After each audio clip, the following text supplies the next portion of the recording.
and as he traveled around, and one of the places he went to was an island to the west, and he came across this island of Amazons that lived in the west, and they were ruled by Queen Khalifa, and she was the queen of the Californians, which was the name of the island. So it's very popular in 1510, very popular book. This was the origins of how California got its name. Now we'll explore a little bit more on that, but that's the origins, 1510.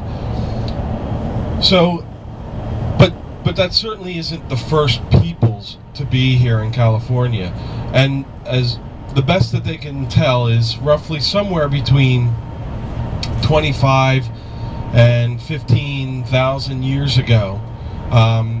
Nomadic tribes came across from Asia along the Bering Strait, Bering Sea, which was much lower at the time, much easier to cross, because most of the water was locked up in ice on the continent, so it was easier to get across. And they made their way down the Pacific on the eastern side, so the side that we're on, and into the rest of the Americas. And they know this basically by some of the fossils and some of the sites that they found. In fact, they know the Channel Islands, which are south of us, off of Santa Barbara coast. They found and dated, radiocarbon dated fires and pits there from about 13,000 years ago. So they know they were here in that area. In fact, in 1915, also in California, 1915 was the first and only human remains found in the La Brea tar pits. Everybody's familiar with those in LA. The only human remains, and it was a female skull and part of a body. It was found in 1915. They estimate it roughly dates to about 9,000 years ago. So there were certainly lots of people around here at the time. There was another part of a gentleman's skull excavated, not on the other side of LA, and that one also dates to about 9,000 years ago as well, roughly. About 5,000 years ago, you start to see significant settlements in many of the areas of California that would later host huge numbers. About 2,000 years ago, you actually had significant numbers of people living here in California. It was one of the two main centers, population centers in North America. On our Monarch trip, we visit one of the other ones in the Aztec culture and the Mesoamerican cultures. This was the other large concentration of people. And as Eric had mentioned earlier, the resources here were so great that they could afford to have such a high density of people without even literally living in cities per se. Just such a high density because there's so many resources here for them. About 200 to 500 AD, so roughly about 1,500 years ago or so, and a little longer, there was a series of droughts in the Southwest and this part of the country, especially the Southwest. And so there was a lot of migration of some of the peoples, and so we had some people moving in that spoke well, part of the Nahuatl language family moving in at that time, which is also the same language family that the Aztec is based on. So in Southern California, you had some peoples moving in that spoke basically the same root language as the Aztecs. Very possibly, it's roughly about that time that the Aztecs were moving south. Maybe it was a little earlier. Maybe they were on the beginning of that. But the Aztecs themselves will say, we came from the north. So they came from roughly that same area. It could be related to the droughts, or it could be earlier. We're not sure. Also about 500 AD. There are, according to the records, the West Coast and California was visited by the Chinese, according to their records.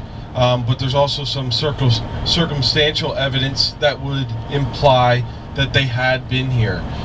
In their accounts, they tell of extremely large redwood trees. They didn't call them redwoods, but they have written accounts of extremely large woods that have a red wood quality to them. So I'll fast forward a little bit up until basically about 1535. In 1535, Cortez, who had taken care of the Aztecs by that point, said it still wasn't enough. He was still looking for the true city of gold. And I can't imagine, having seen the Aztec capital, that you would think that there's got to be more, but he was still looking for the city of gold. He wasn't satisfied with conquering the Aztecs. So he put together an expedition and they headed west, still looking for El Dorado, any of the other terms you want to use for it, but that lost city of gold and even more fame and riches. And the expedition crossed the sea and came to land on what they believed was an island. And it was what we know as Baja California, but they believed it to be an island. So on that island, because 20 years earlier there was such a popular book that probably some of them had read it, and voyages are long, maybe somebody read it to them, they decided that they would name this land California. After that, Cortez tried to get a settlement going, and it never actually really worked.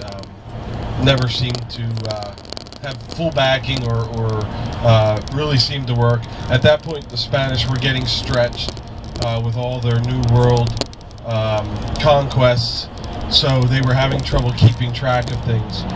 There were some other explorers, though, that went up along the coast of California, what we know as California, and in 1540 they realized it wasn't an island, that it was attached to the mainland. When somebody actually started sailing up the Colorado River, they realized, okay, no, there's a whole big land here. This isn't just an island. But by that point, the name had stuck, so they had California. Again, I'm sort of skipping over a lot here. In 1579, an interesting time. England at this point was starting to get really worried, starting to feel that the New World resources were getting away from them. So Queen Elizabeth I said, you know what, we need to go and stake some land for ourselves. So Sir Francis Drake set out, and he sailed down around the tip of South America and up the coast, and went probably just a little bit beyond, we don't know exactly, but probably just a little bit beyond San Francisco, to Point Reyes, where we'll be going the last day of the trip, and staked a claim for England, called it New Albion, New England. There's some white cliffs there, reminded him of the cliffs of England, and so he named them in New England. Sounds kind of strange, we already have a New England, but at the same time he was just trying to get his piece in there.